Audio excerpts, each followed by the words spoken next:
What is this রিক? তুমি এখানে কি করছো? কি চাই তোমার?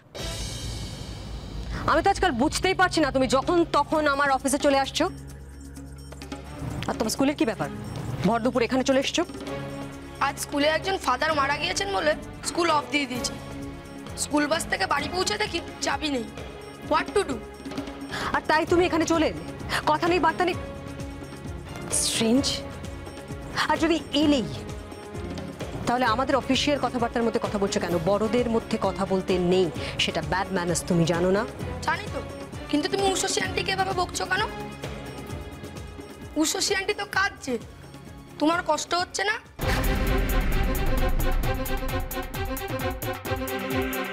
আমার তো কষ্ট হচ্ছে। তুমি তো উষসী আন্টির সাথে সারাদিন থাকো, তোমার কোনো ফিলিংস নেই?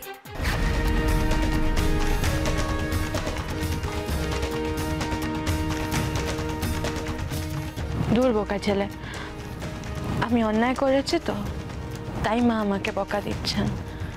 তুমি কি অন্যায় করেছো? মার কথা শুনে ঠিকমতো কাজ করোনি তাই? মাও তো আমার পুরো কথা কোনোদিনও শোনে না, নিজের কাজ নিয়ে ব্যস্ত থাকে। তাই জন্য আমি কি কখনো গডকে বলেছি আমার মাকে বদলে দাও?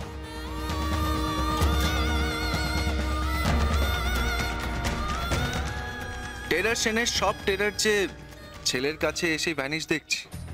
Poor ladies, personal relationship, emotions এই সবে ভেসে যাবেই, সে উষসী ঘোষই হোক বা মধুরা সেন।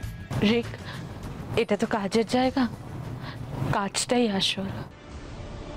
আমি আমার দায়িত্ব পালন না করতে পারলে বকবে, তাই বলে এমন বকুনি দেবে যে তুমি কাঁদবে? আমারও তো রাগ হয়। মা রাতে বাবার সঙ্গে যখন ফাইট করার পর একা একা বসে কাঁদে, আমি কি মাকে জড়িয়ে ধরি না? মার কান্না থামানোর জন্য ট্রাই করি না? বলো।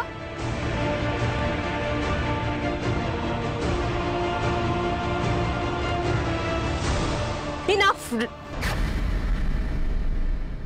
Enough, Rick. Stop this now. রিক, আমরা এখানে কাজ করছি, প্লিজ আমাদের কাজ করতে দাও। তুমি যাও এখান থেকে, চাবি নাও, বাড়ি যাও, যাও।